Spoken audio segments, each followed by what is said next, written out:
muda huu? Salama kabisa. Kwa majina naitwa Swabra Yusufu, natokea hapa Bukoba. Ni mzaliwa na ni mkazi wa hapa Bukoba. Nimiliki wa chuo cha ususi na urembo kinachotambulika kama DaSwabra VTC ama Vocation Training Center. Yes. DaSwabra VTC Vocation Center ilianzaje? Maana kila mtu anapoanza kitu anakuwa na hadithi. Na wakati mwingine wengine hutoa machozi, wengine hukumbuka hatua zilivyokuwa ngumu huko nyuma, wengine wakigeuka nyuma na akaangalia halipo, aamini kwamba alifika hapa. Tupe historia kidogo. Mimi ninakumbuka nilianza nikiwa nafanya kazi za watu, na ninamshukuru bosi wangu wa mwisho kwa sababu bosi wangu wa mwisho alinifukuza kazi siku hiyo. Yaani nilikuwa ninafanya kazi, ninalipa kila mwisho wa mwezi. Lakini alinifanyia surprise, maana ile nakuja kumlipa hela yake ya pango ya mwisho, ananiambia kesho nataka unikabidhi saluni yangu.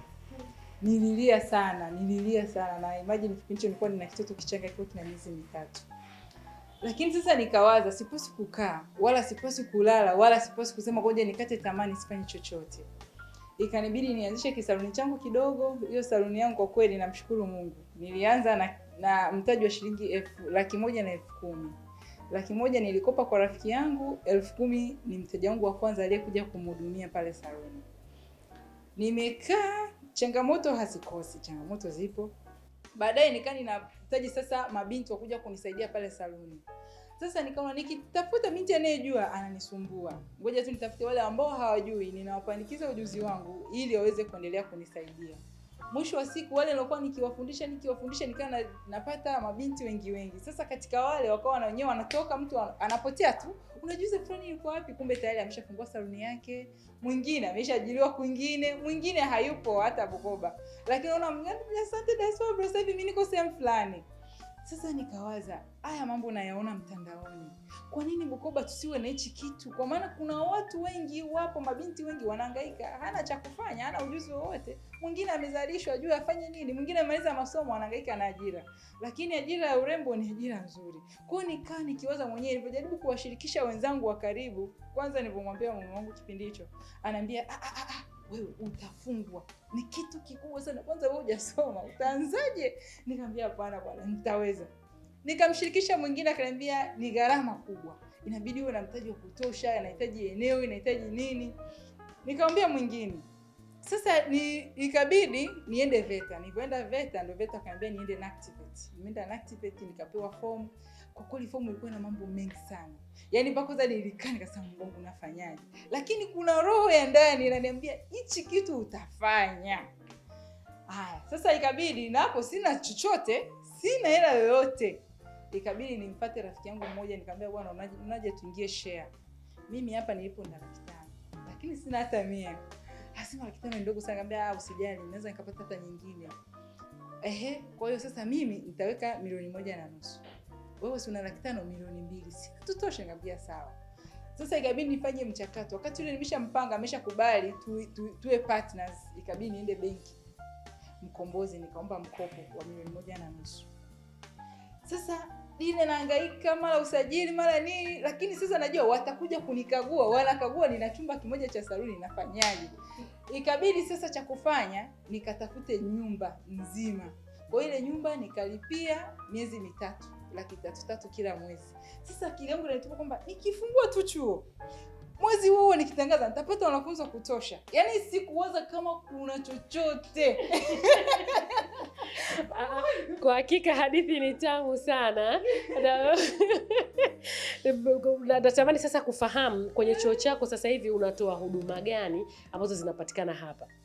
Kwa kweli sasa hivi hapa linatoa huduma za kufundisha kusuka nywele, mitindo yote, kutengeneza vibanio, dreads, yani vitu muhimu ambavyo unajua binti mwanafunzi au akitoka hapa lazima ana uhakika wa kupata chochote. Kwa hiyo kupamba maharusi, yani kila kitu ambayo ni mambo ya saluni complete, tengeneza kucha. Kwa hiyo ndio huduma tunazozitoa na kuwahudumia wateja pia. Maharusi wanaokuja wanahitaji huduma, wateja wanaohitaji kuja kusuka, wenye party zao wanahitaji kufanya spa makeup, hizo ndio huduma tunazozitoa. Hongera sana kwa kazi nzuri ambayo unafanya Swabra. Tuzungumzie sasa changamoto ambazo ulikutana nazo mwanzoni, lakini mpaka unazokutana nazo sasa hivi. Kipi hasa ambacho kinakutatiza, na huwa ukikutana na changamoto wewe unachukua hatua gani kukabiliana na changamoto? Changamoto wakati kama nilivyokuambia kwamba mimi nidhani ni masiara, yani ni kitu tu cha kawaida. Changamoto ni kwamba kwanza ilibaiza mwaka mzima sina mwanafunzi hata mmoja. Na hapo nimekopa benki, nimelipa kodi pale pesa la kodi ya miezi 3. Kile kiasi nilichokuwa nacho nikawekeza redioni. Kwa hiyo nikatangaza redio za hapa Bukoba, nikajua nitapata wanafunzi. Kwa hiyo sasa mwanafunzi wanakuja kuchukua fomu, mwingine anakuambia sina hata 100. Kwa hiyo sasa sinataka mwanafunzi bidi nimpe ile fomu bure. Chukua tu kasome, wewe chochote tu nishirikishe. Akiondoka huyu haonekani. Sasa miezi 3 imeisha ya kwanza, miezi ya pili nikaanza sasa kusumbuana na mwenyewe. Miezi 3 mingine imeisha, sasa mwenzangu partner wangu akachoka. Jamani, huyu mtu mbona hela inatoka tu hairudi? Nini?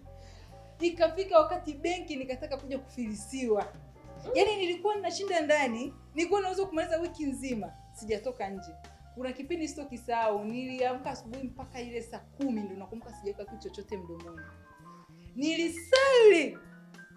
Mimi ni Muislamu. Nilisali nikasema hapana, Mungu wao anisikini, nikabidi niende kwa orokole. Jamani, Mungu nisikie jamani, nina nia njema ya kuwasaidia mabinti.